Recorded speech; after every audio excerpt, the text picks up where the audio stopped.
What does that mean, living constantly in fear of your life? What does it mean constantly being in a survival mode? This is the life that I knew growing up in Israel in the 80s and in the 90s. I grew up with a lot of fear. You all know fear. This is something that we receive from our parents and from the environment. People trying to take care of us, to protect us. So they teach us fear when we cross the road. They teach us fear of things that we eat, of how we eat, maybe of certain things in nature, like animals, maybe even from people. Growing up in Israel, to a Jewish family, there's much more than that, because we are constantly being fed through the media and in school and through our family and friends of fear of just being Jewish, of just being who we are. Somebody is trying to get us, somebody is trying to kill us. It's been like this since thousands of years. This is what we study. We hear about the pogroms in Russia. We hear about the Crusaders that came to Israel. We hear about the Holocaust, of course. I am a third generation to the Holocaust. My entire family tree from my mother's side was almost completely eradicated. And since Israel is such a small country, if you are not directly born to a story like this, you hear it from your neighbor or from your friend. They are very close to the things. This is also what have happened in the 7th of October, when the situation started here in Israel, the current situation. It was a massacre.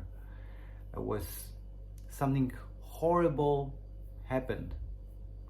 And every household in Israel was affected by it, either directly or indirectly, but every household was affected by it, because Israel is such a country that either you have experienced it on your own, or you know somebody firsthand that experienced that.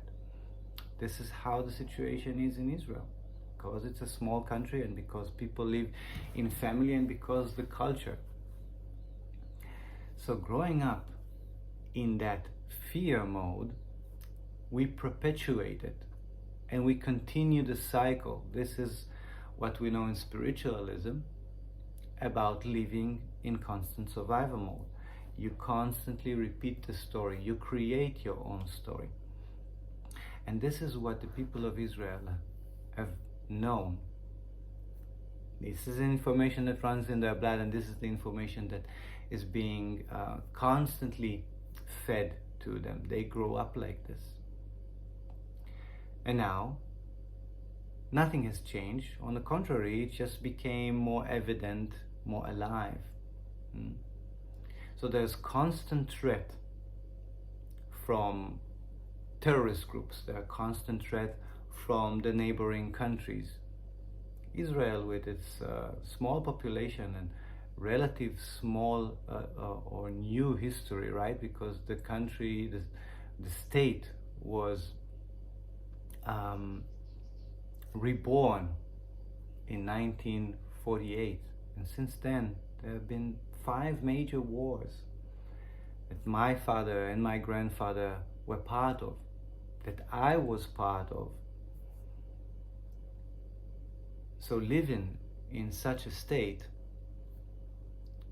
makes you focus on survival, makes you focus on protecting your children, makes you live in a certain way that is limited, and therefore you are limiting others. This is just a natural way of things. What you have is what you can use and is what you can give, right?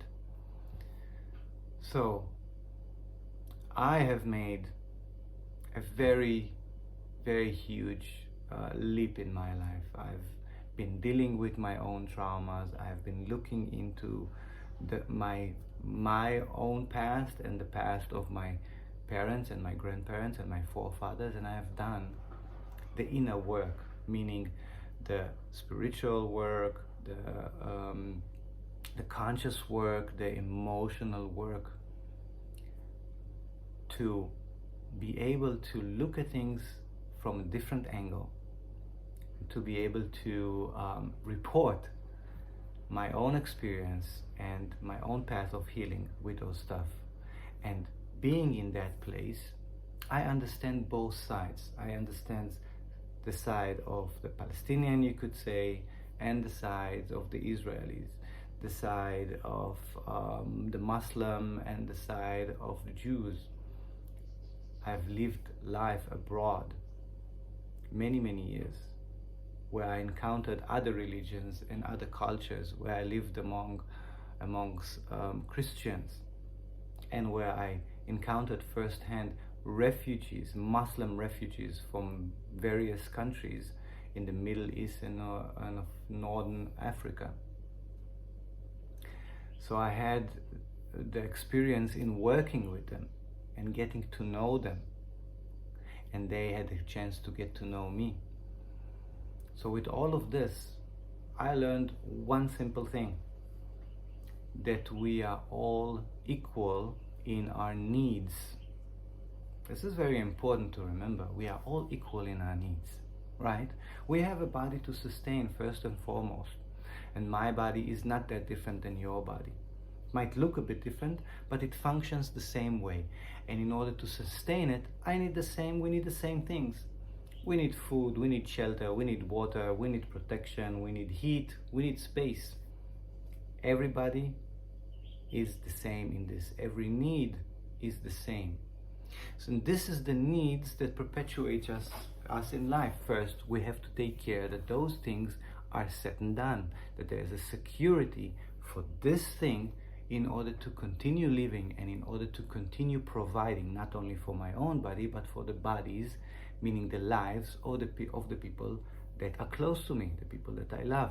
And naturally, we start expanding our individual and our concept of I amness, maybe even the concept of our own identity. We expand it to the people that are surrounding us, that we can see, feel, and touch, right?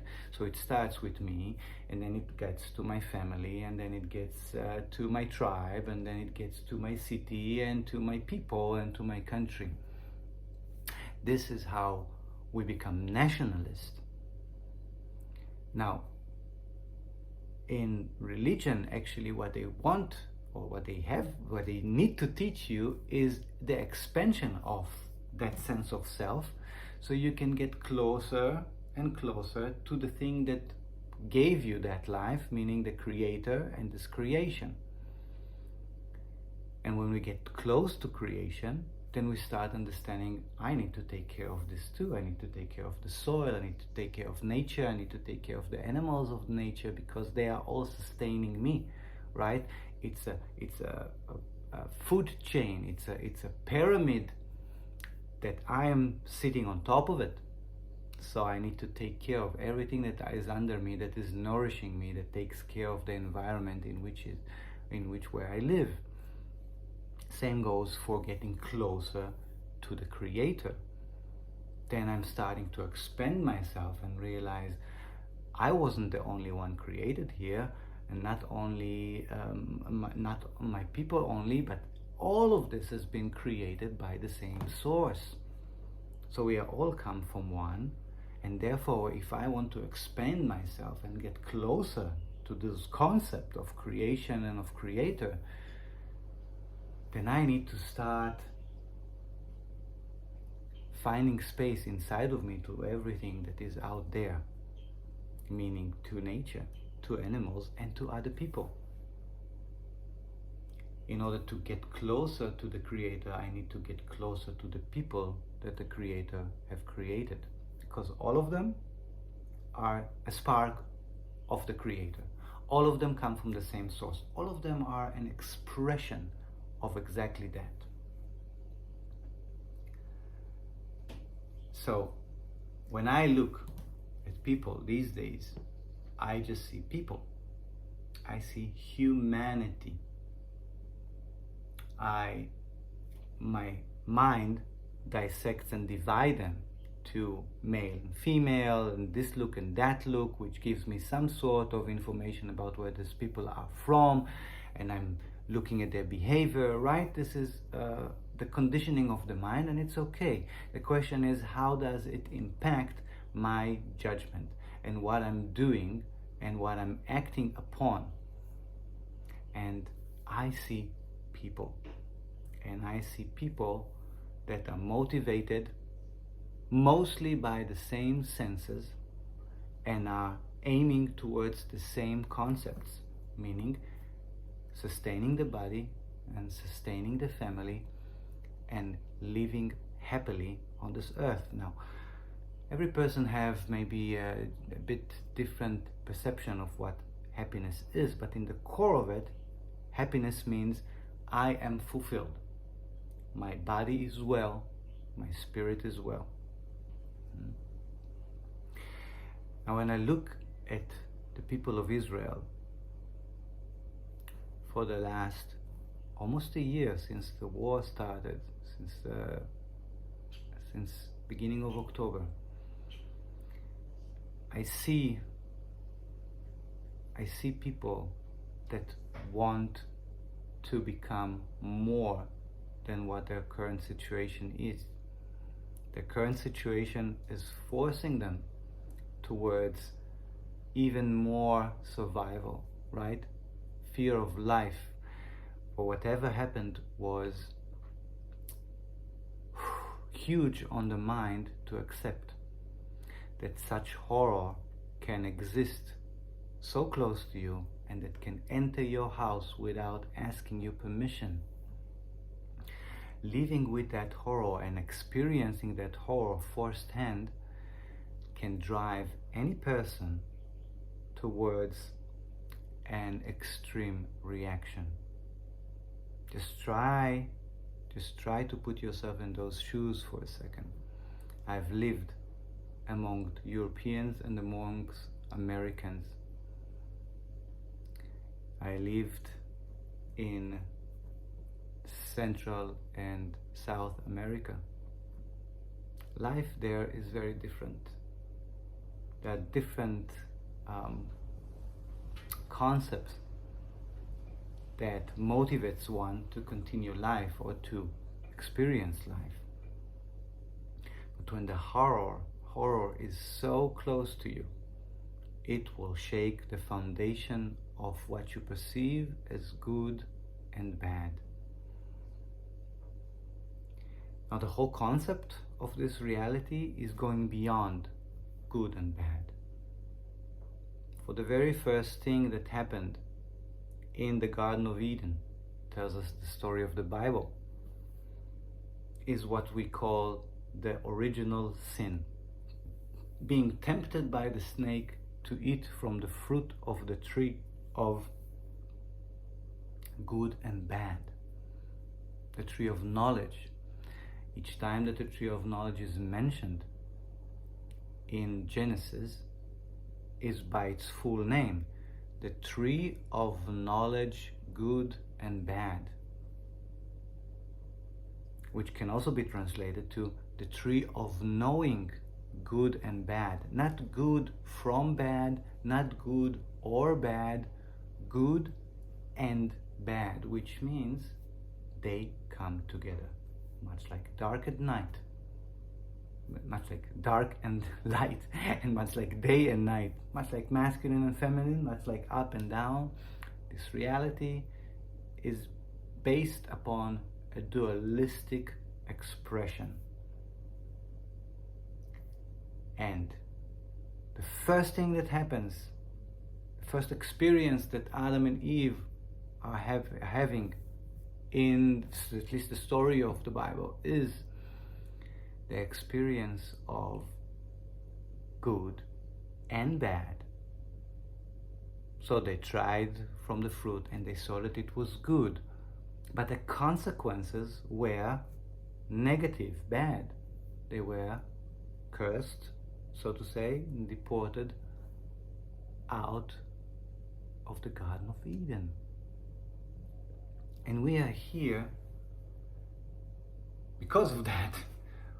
We are here repeating the cycles and repeating the stories just for us to understand that we need to move beyond good and bad, which means good and bad do not end up their existence, right? They don't suddenly vanish. Good and bad are always attached to karma, meaning to action. Each action, each act that you will have, that you will do in this reality, will have something influencing and some sort of a result in this reality. And this is always dualistic, good and bad. You cannot avoid that. You cannot just do a good thing. There will always be a different side to that coin, which you cannot control. And your actions and your words are affecting others. And they will affect others in the way of how others react to them, not necessarily of how you put things or how you do things. You can do things and you can do them malignant, or you can do them with a good conscience. But in the end, how other people will accept it, receive it, and react to that is out of your hands, it's out of your control. And these people might react to your deeds and your actions in a way that is opposite to your intention, right? How many times you wanted to do something good and it turned out to be opposite? It turned out to hurt somebody or to offend somebody, right? And you didn't even mean that. So it's out of our hands how people react to what we do. We can only control what we do and what we say, right? But the whole idea is that once there is action, there can be something that perceives good and something that perceives bad out of that circumstances. And you cannot avoid having those two. So instead of avoiding it, we must understand that both exist together, and then we can move beyond that.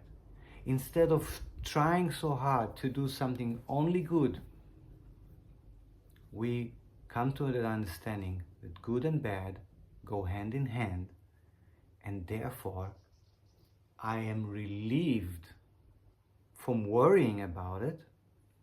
I can continue putting my intention in doing good and in doing whatever it is that I feel that I need to do, but the outcome is not in my hands.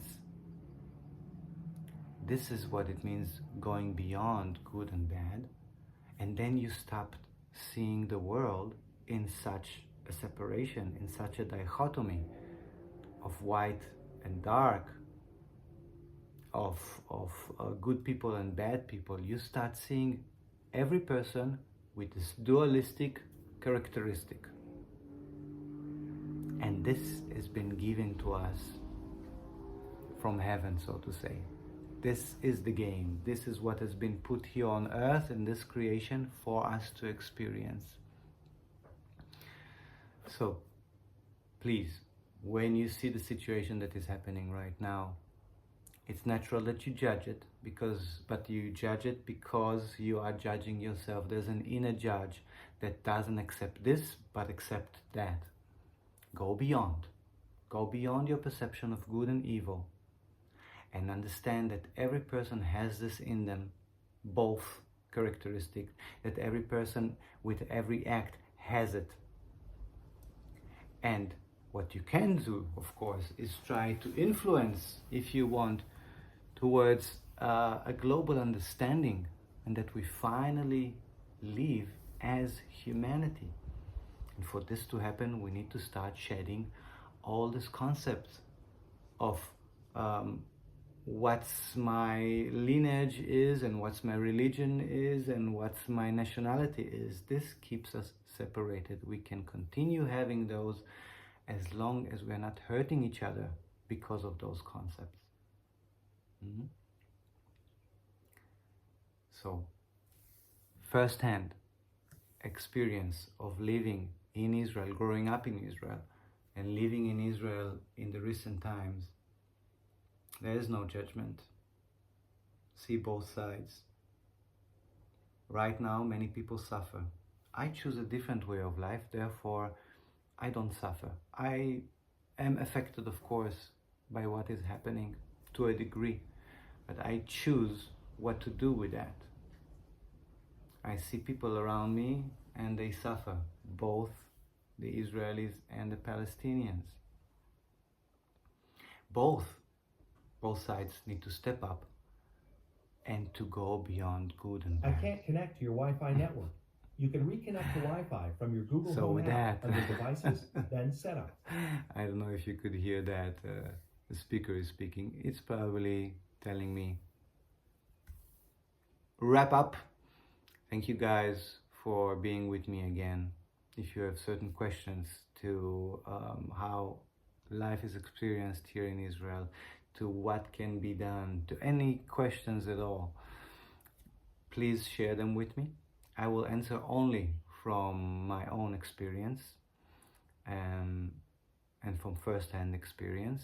And my goal in all of this is always to build a bridge between the gap that exists right now in people's mind about who they are and about what the other person is.